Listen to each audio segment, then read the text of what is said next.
우리가 하나님을 이렇게 찬양할 수 있는 것이 얼마나 기쁘고 복된지 모릅니다. 불과 몇 달 전만 해도 우리가 이곳에서 이렇게 아름답게 예배드리며 찬양할 수 있을 거라고는 생각도 못했습니다. 그런데 우리 하나님은 선하십니다. 항상 좋은 것을 우리를 위해 예배해 주시고 우리에게 가장 필요한 때에 가장 좋은 것으로 허락해 주십니다. 그래서 더욱 우리가 우리 하나님을 찬양하며 경배합니다.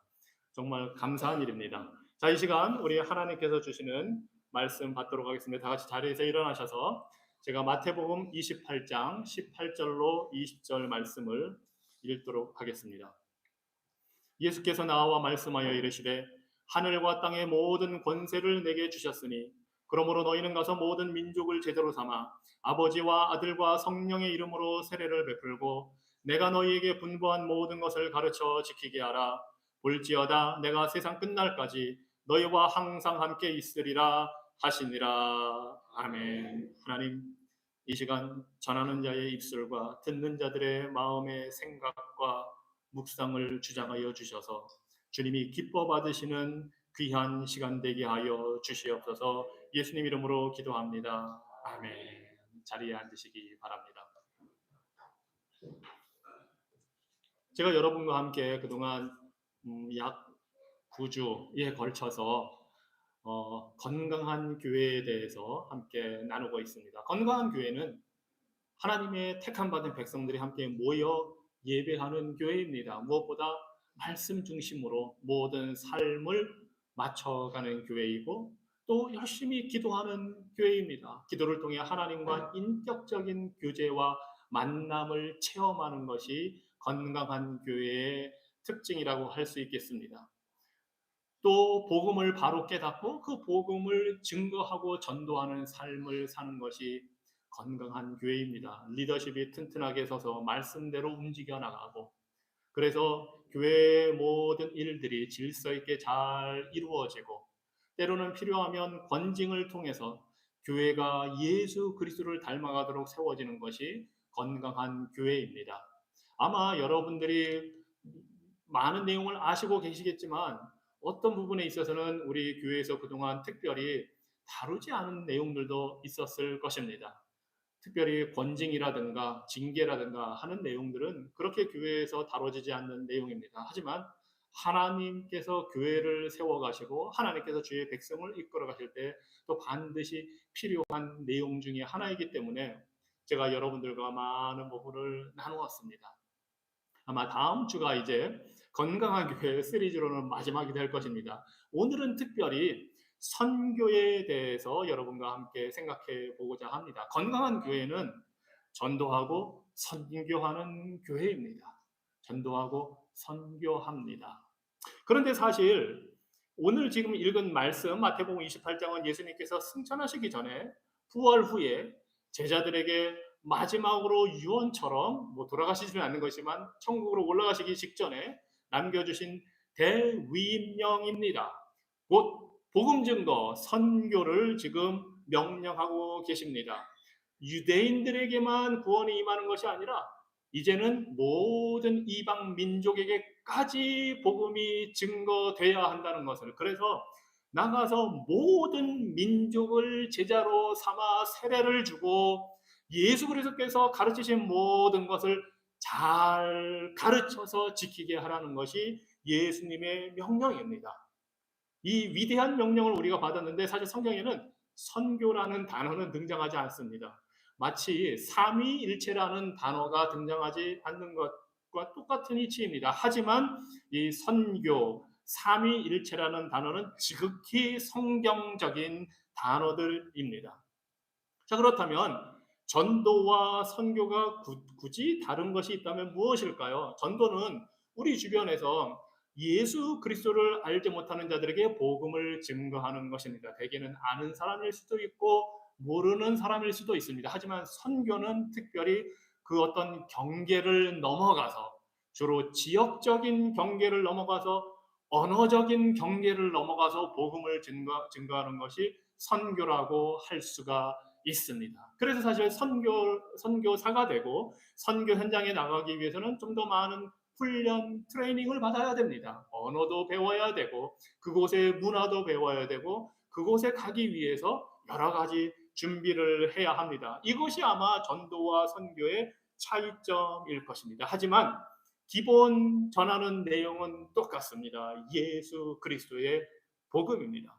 성경의 이야기, 복음의 내용, 구원의 이야기는 한 민족만을 위한 것이 아닙니다. 한 지역만을 위한 것이 아닙니다. 이것은 처음부터 우주적이고 전 지구적이고 전 세계적인 목적을 가지고 진행이 되어 왔습니다. 왜냐하면 이 세상을 지으신 하나님은, 창조주 하나님은 어느 한 지역, 어느 한 민족만을 생각하고 계신 분이 아닙니다. 모든 인류를 아우르고 계시며 모든 인류를 보살피고 계시는 창조주 하나님, 능력의 하나님, 보호자 하나님이시기 때문입니다. 그래서 하나님은 죄인들이 회개하지 않고 멸망받아 지옥 가는 것을 매우 안타까워하십니다. 슬퍼하십니다. 그래서 하나님은 복음이 한 지역뿐만 아니라 전 세계에 퍼져나가는 선교라는 일을 이루시기를 원하십니다. 그리고 사실 이 선교를 시작하신 분이 하나님이십니다. 천지의 창조주 하나님이 인간 세계에 직접 내려오신 그분, 바로 예수 그리스도가 가장 위대한 선교사로 하나님 아버지께 파송을 받고 이 땅에 내려와 구원의 역사를 이루셨습니다. 그래서 선교는 하나님이 시작을 하셨고, 그것도 예수 그리스도를 보내기 이미 2000년 전에, 지금으로부터 4000년 전에 아브라함을 부르실 때 이미 하나님의 선교는 시작이 되었습니다. 하나님은 아브라함을, 자식을 낳지 못하는, 아들을 낳지 못하는 그 아브라함을 불러서 자녀를 주겠다고 약속을 하시고, 너를 통해서 모든 민족이 복을 받게 하겠다 하셨습니다. 아니, 자식도 못 낳는 그런 사람을 통해서 복을 받게 하다니요. 우리가 생각하는 복은 다산의 복이고 풍요의 복인데, 이 자식 없는 아브라함을 통해서 하나님이 모든 민족이 복을 받게 하겠다 하십니다. 그 복은 어떤 복입니까? 하나님과의 관계가 회복이 되고 하나님의 그 구원을 체험하는 영생의 복이기 때문에 그렇습니다. 그래서 처음부터 하나님의 선교의 계획은 우주적이고 전 세계적입니다. 하나님은 창조하신 후에 타락한 인류를 구원하시기 위해서 이 선교 사역을 시작하시고 아브라함을 부르셨습니다. 일찍이 창세기 12장에서 아브라함을 부르셔서 이 아브라함의 자손을 통해서 하나님께서 구원자 메시아를 보내겠다고 약속을 하셨습니다. 처음은 매우 미약했습니다. 처음은 매우 작았습니다. 하지만 하나님은 시간을 따라 이 구원의 역사, 선교의 역사를 이루십니다. 그래서 아브라함의 후손을 통해서 이스라엘 백성이 성장하게 하셨고, 이들이 애굽에 내려가서 노예 생활을 할 때 그곳에서 건져내심으로써 하나님의 구원의 능력과 지혜를 애굽 사람들과 그곳에 있는 그 땅에 있는 모든 가나안 사람들에게 널리 알리셨습니다. 하나님이 창조주이실 뿐만 아니라 구원자이심을, 이스라엘 백성들을 건져내심으로써 하나님은 구원의 역사를 지금 온 세계에 펼쳐 보이고 계신 것입니다. 이를 통해서 하나님은 이스라엘 백성들을 선교사로 부르셨습니다. 아브라함뿐만 아니라 아브라함의 모든 자손들, 이스라엘 백성들이 선교사로 열방을 향해 나가라고 하나님께서 부르셨습니다. 특별히 이 말도 잘 듣지 않는 이스라엘 백성, 하나님의 속을 썩이는 백성, 불순종하고 우상 숭배하는 그런 백성들이지만 하나님은 그들을 포기하지 않으시고 그들을 통해서 선교의 역사, 구원의 역사를 이루십니다. 그래서 비록 그들이 하나님을 불순종해 심판받고 포로로 잡혀갈지라도 하나님은 이사야 선지자를 통해서 이스라엘 백성을 부르신 그 뜻을 보여주십니다. 이것이 이사야서 49장 6절의 말씀입니다. 그가 이르시되 내가 나의 종이 되어 야곱의 지파들을 일으키며 이스라엘 중에 보존된 자를 돌아오게 할 것은 매우 쉬운 일이라. 즉 포로로 잡혀간 이스라엘 백성들 돌아오게 하는 것, 하나님께는 아무 큰 일이 아니라는 겁니다. 언제든지 약속한 대로 그렇게 하실 수 있는데, 그뿐만이 아니라 내가 또 너를 이방의 빛으로 삼아 나의 구원을 베풀어서 땅끝까지 이르게 하리라. 하나님은 이스라엘 백성들을 이방의 빛으로 선교사로 보내겠다고 지금 말씀하고 계시는 겁니다. 하나님의 선교 사역은 아브라함으로부터 시작해서 이스라엘 백성을 통해서 진행이 되고 있습니다. 물론 시간이 많이 걸립니다. 하나님은 서두르시는 분이 아닙니다. 하나님이 쓰시는 선교사들은 훌륭한 사람들이 아닙니다. 말 많고 탈 많고, 이사야 선지자, 예레미야 선지자 하나님께서 부르실 때 구약의 많은 선지자들이 처음부터 하나님 제가 하겠습니다 하는 사람 별로 없었습니다. 하나님이 부르시고 강권하시면 그때서야 가는 사람들도 많았습니다. 하나님의 선교는 이렇게 시간이 걸리고 불완전한 사람들을 데리고 이루시는 것이지만 하나님이 이루시기 때문에 불순종하는 이스라엘 백성들조차 이방의 빛으로 하나님이 사용하십니다. 그래서 선교는 우리의 인간의 힘과 노력과 능력에 달려있는 것이 아니라 이 일을 이루시는 하나님, 보내시는 하나님, 역사하시는 하나님의 주권적인 지혜와 능력에 달려 있습니다. 그래서 우리가 선교사들을 후원하고 파송하고 시간이 오래 걸려도 우리는 답답해하거나 조급해할 필요가 없습니다. 하나님이 하나님의 일을 하나님의 시간표에 따라 이루십니다. 우리는 당장 이 순간에 많은 열매가 거치고 파송하고 우리가 후원을 하면 그곳에 교회가 딱 세워져서 5년, 10년 후에는 많은 사람들이 회개하고 돌아오는 역사를 보고 싶어 하지만 하나님은 하나님의 시간표대로 이 일들을 이루어 가십니다. 그래서 우리는 하나님의 그 시간표를 믿고 신뢰하고 기다리는 것이 더 중요합니다. 우리도 부족하지 않습니까?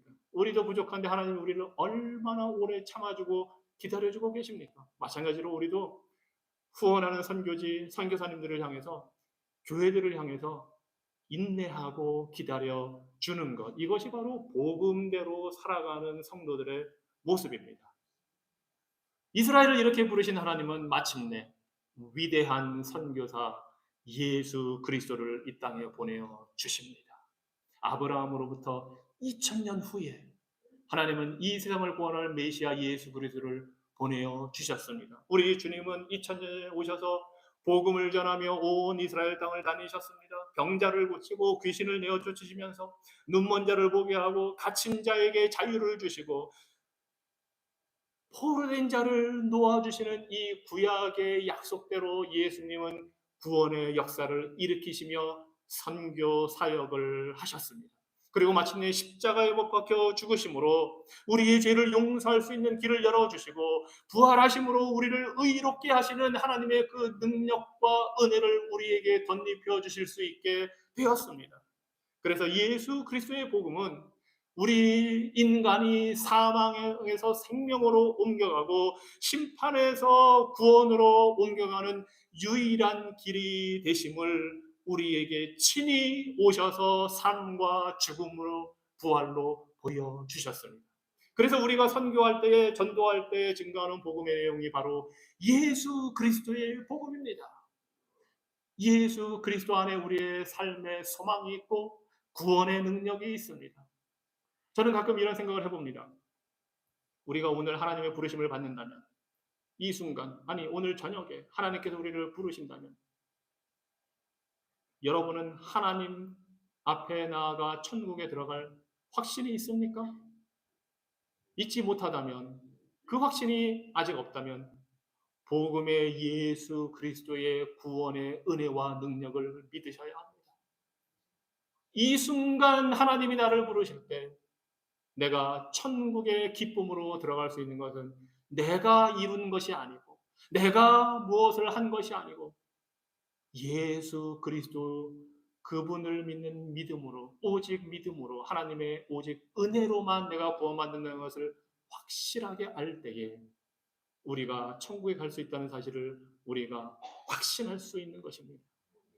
이 복음의 확실한 소망을 가지고 우리가 선교사로 부름을 받고 전도자로 부름을 받는 것입니다.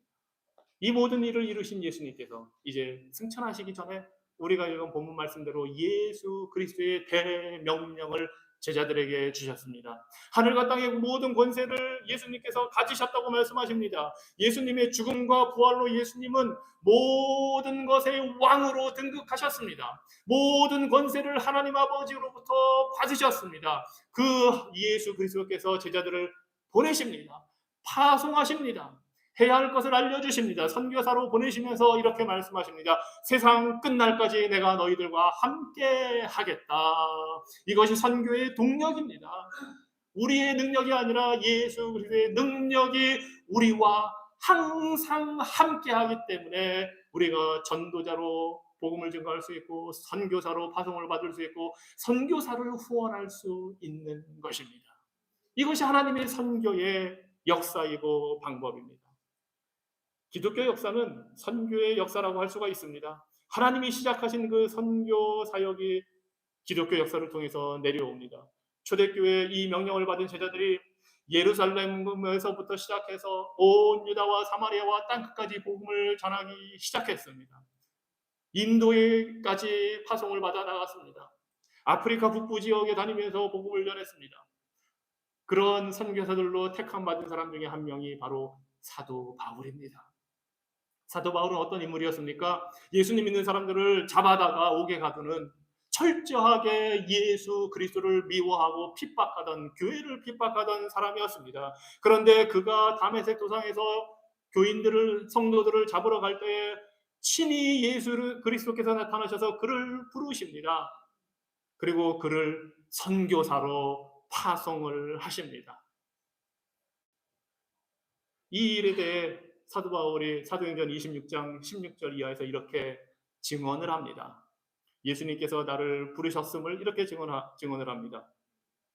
일어나 너의 발로 서라. 지금 그리스도께서 사도 바울에게 말씀하십니다.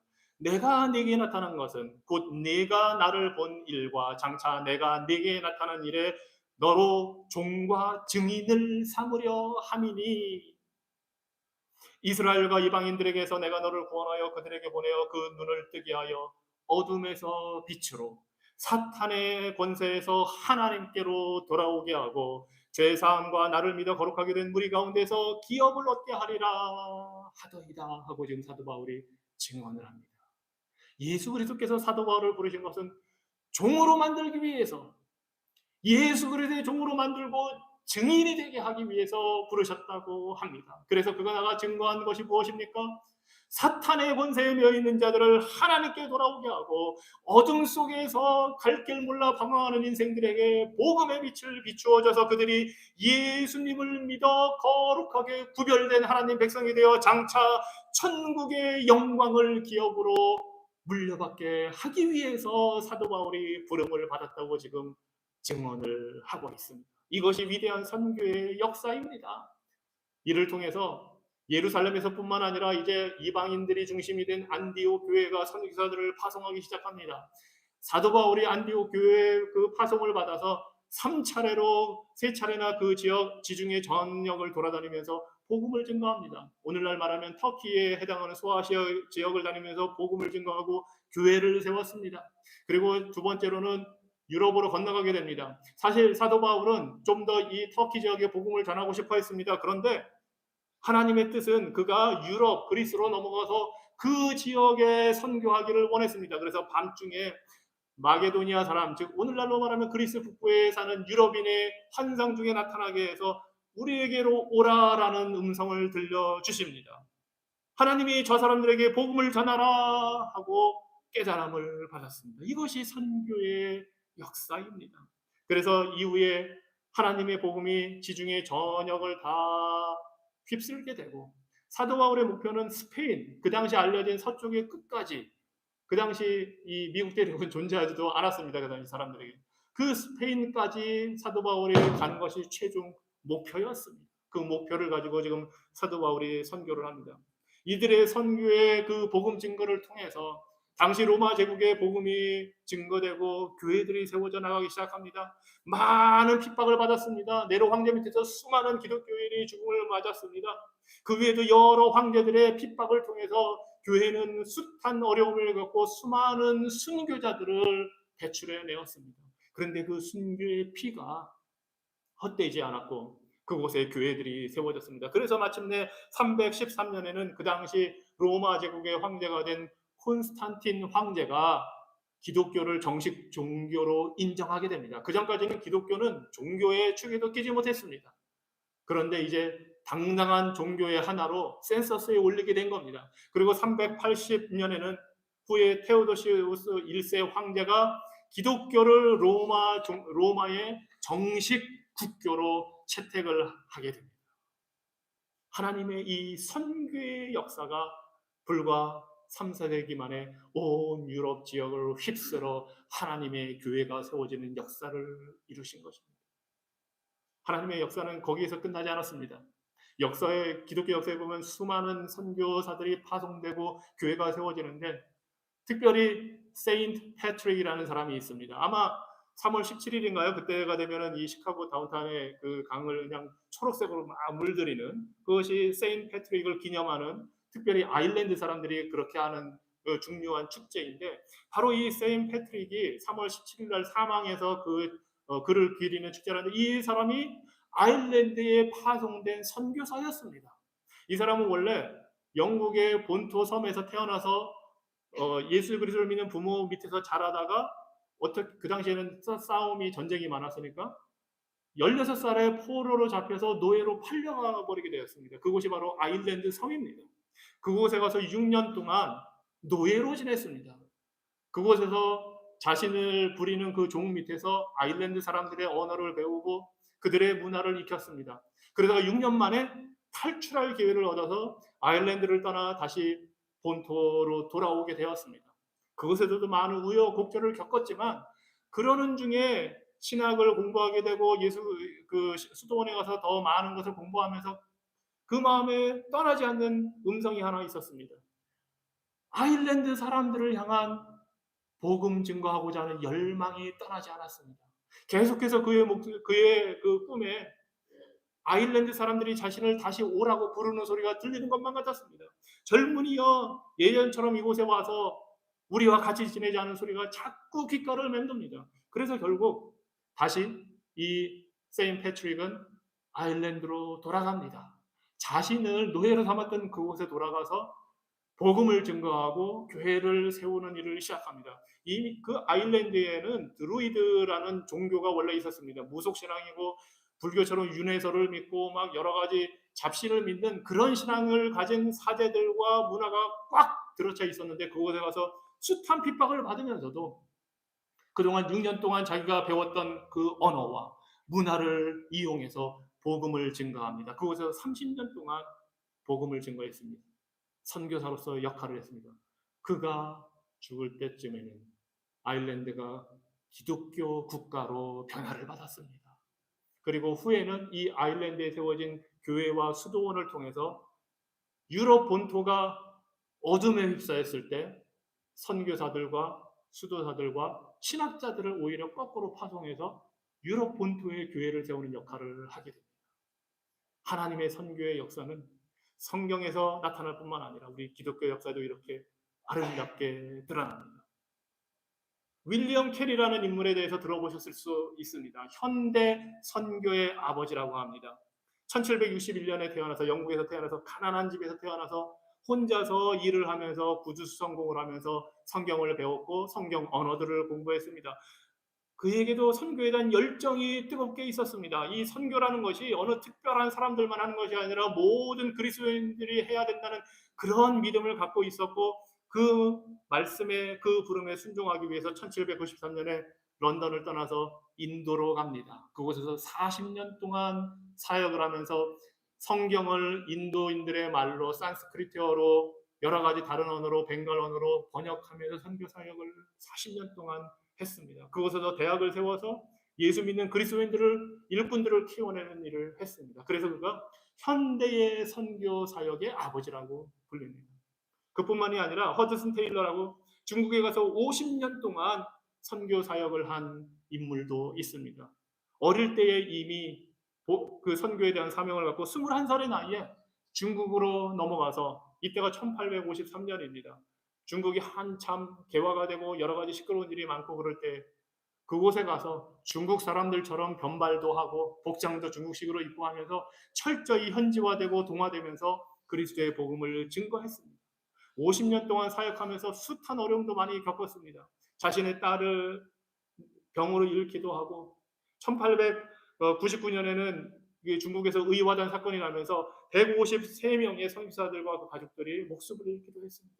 그 모든 어려움을 겪으면서 중국 내륙에 복음을 증거하는 일을 하고 내륙 선교회를 세워서 많은 헌신을 했습니다. 그 선교 단체의 나중에 이름이 바뀐 것이 OMF라고 하는 요즘도 활발하게 활동을 하는 선교단체입니다. 이 선교단체는 지금은 미전도 종족, 복음을 한 번도 듣지 못한 종족에게 복음을 전하는 것을 목표로 하고 있습니다.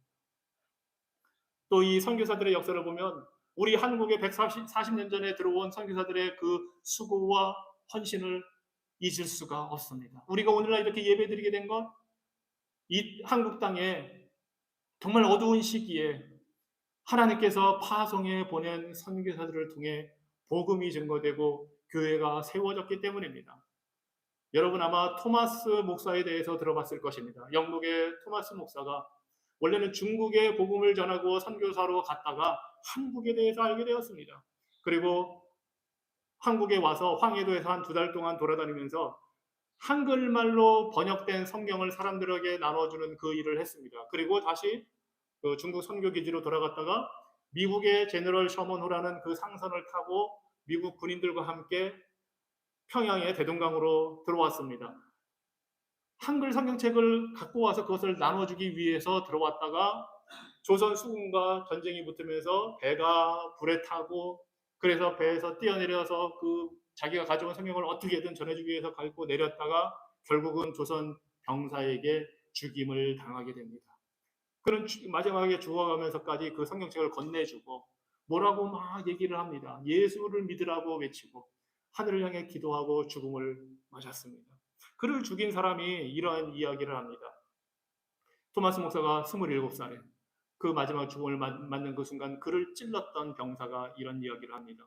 박춘권이라는 사람인데 내가 서양 사람을 죽이는 중에 한 사람을 죽인 것은 내가 지금 생각할수록 이상한 감이 있다.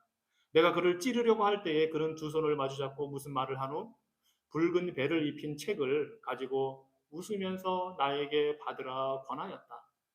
그래서 내가 죽이기는 하였으나 이 책을 받지 않을 수가 없어서 받아왔노라 하고 나중에 고백을 합니다.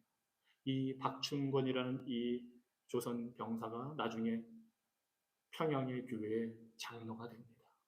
그 성경을 받고 그 성경을 읽으면서 복음을 믿게 됩니다. 이것이 1866년에 일어났던 일입니다. 그로부터 약 20년 후에 1885년 4월 5일 부활절에 미국에서 장로교 선교사 언더우드 목사와 감리교 선교사 아펜젤로 목사가 인천에 내립니다. 이들은 사실 조선에 대해서 잘 알지 못했습니다. 중국에 대해서 인도에 대해서는 많은 정보가 있었지만 조선에 대해서는 제대로 알지 못한 채 그저 복음을 전해야겠다는 열정 하나로 찾아왔습니다. 언더우드 아펜젤러 선교사가 인천에 도착해서 이렇게 기도했다고 알려지고 있습니다.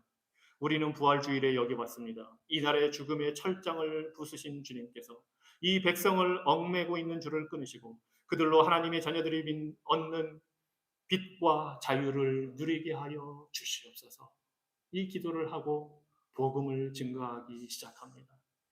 다니면서 복음을 전하고 학교를 세웁니다. 알다시피 연세대학교의 전신인 연희전문학교를 이 언더우드 선교사가 설립을 하고 그 후에 언더우드 선교사의 후손들 3대, 4대까지 한국에서 봉사했습니다. 아펜젤로 선교사는 배제학당을 세웠습니다.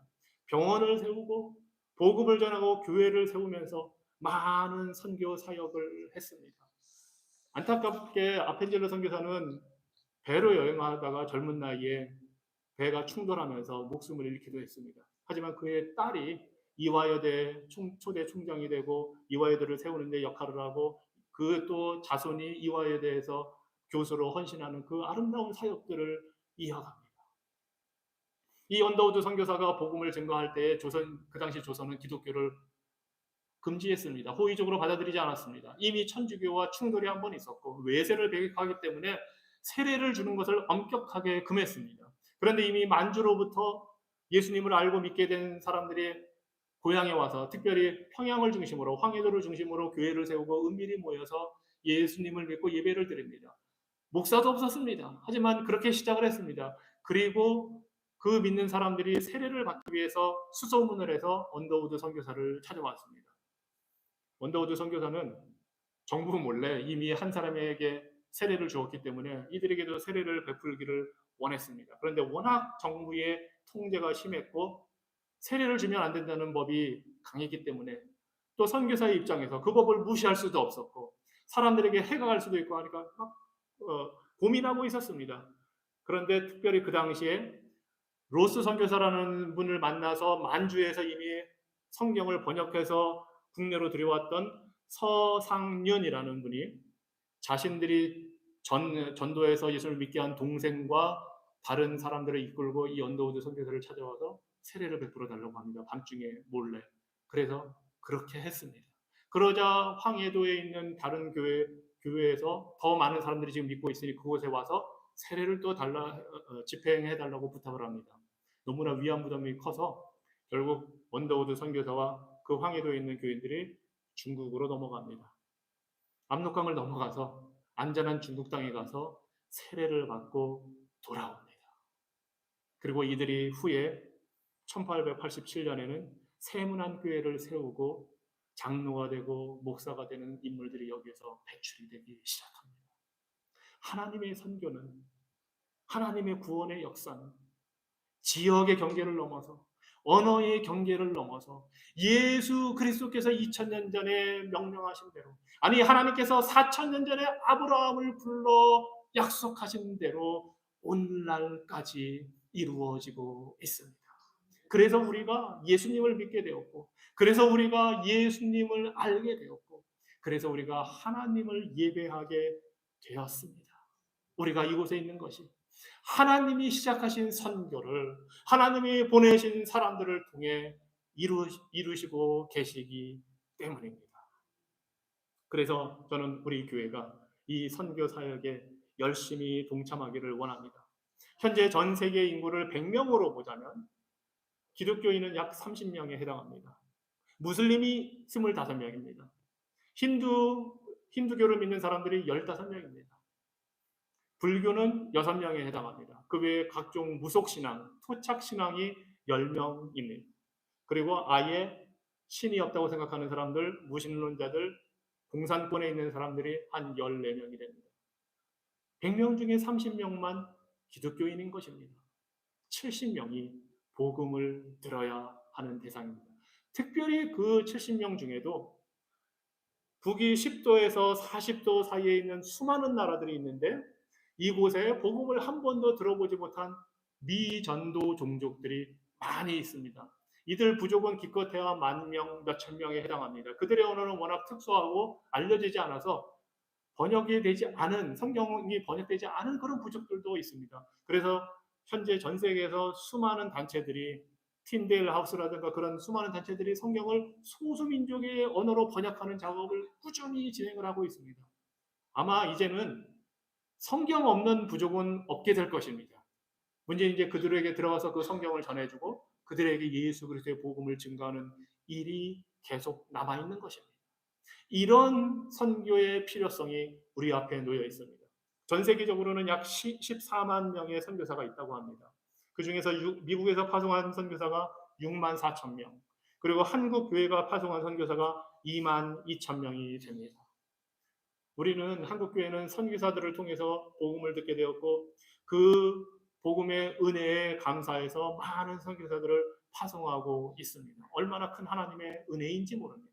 그래서 우리 새마음교회도 이 선교 사역에 동참하기 원합니다. 하나님께서 직접 보내실 수도 있고 보내는 사람을 우리가 보내도록 우리가 선교 사역에 동참하도록 부르십니다. 그래서 우리가 이 선교 사역을 충실히 감당할 때에 장차 주님이 다시 오실 때는 모든 나라와 민족이 예수 그리스도를 섬기게 될 것입니다. 이것이 계시록 7장 9절과 10절의 말씀입니다. 이 일 후에 내가 보니 각 나라와 족속과 백성과 방언에서 아무도 능히 셀 수 없는 큰 무리가 나와 흰 옷을 입고 손에 종려가지를 들고 보좌 앞과 어린 양 앞에 서서 큰 소리로 외쳐 이르되 구원하심이 보좌에 앉으신 우리 하나님과 어린 양에게 있도다 하니. 각 나라와 족속과 백성과 방언 언어로 그 모든 전 세계에 있는 사람들이 다 모여서 하나님 아버지와 예수 그리스도를 찬양하게 된다는 것입니다. 이것이 선교 사역의 결과입니다. 선교 사역의 종착점입니다. 하나님이 4,000년 전에 아브라함을 부르셨을 때, 2,000년 전에 예수 그리스도를 보내시고 예수 그리스도가 우리를 보내셨을 때에 그 마지막 모습은 바로 온 나라와 족속과 백성과 언어에서부터 하나님을 찬양하게 하는 것입니다. 이 일에 우리가 부름을 받았습니다. 그래서 우리는 이제 선교에 동참해서 위에서 같이 기도하고 작정하고 헌금하고 선교 대상지를 알기 위해서 노력하고 뒤에서 헌신하고 수고하는 일을 우리 교회가 할 것입니다. 그리고 이 일을 위해서 여러분들이 동참해서 선교팀을 통해서 우리가 어느 지역을 후원하고 어느 단체를 후원하고 결정하게 되면 여러분들이 거기에 동참해서 작정 헌금하시고 위에서 기도하시면서 하나님께서 부르신 선교 사역에 적극적으로 동참하시기 바랍니다. 이를 통해서 하나님께서 이제 우리 기독교 역사 2000년 아니 4000년 동안 이루신 그 선교의 역사가 이제 우리를 통해서 우리 교회를 통해서 앞으로 계속 역사가 일어나는 것을 보게 되기를 주님의 이름으로 축원합니다. 기도하겠습니다. 하나님께서 선교 사역을 시작하셨기에 우리가 예수 그리스도를 알게 되었고 믿게 되었습니다. 하나님께서 아브라함을 부르셨기에 하나님께서 예수 그리스도를 위대한 선교사로 보내셨기에 우리에게 구원이 임했습니다. 하나님께서 수많은 주의 종들을 선교사로 부르시고 파송하셔서 우리에게 예수 그리스도의 복음이 임했고 우리가 주님을 찬양하게 되었습니다. 그 하나님께서 또한 우리를 부르심을 우리가 압니다. 주님의 부르시는 그 음성을 우리가 듣기 원합니다. 우리 새마음교회가 이 선교 사역에 동참하여 건강한 교회 되기 원하오니 우리들의 자원하는 마음과 열심 있는 마음과 헌신하는 마음과 기도하는 마음을 허락하여 주시옵소서. 예수 그리스도 이름으로 기도합니다. 아멘. 평강의 하나님, 곧 영원한 언약의 피로 양들의 큰 목자가 되신 우리 주 예수님을 죽은 자 가운데서 이끌어내신 성부 하나님께서 모든 선한 일에 너희를 온전케 하사 그의 뜻을 행하게 하시고 성자 예수 그리스도를 통하여 그분이 보시기에 기쁨이 되는 것을 너희 안에서 이루시기를 성부와 성자와 성령의 이름으로 축원하노라. 아멘.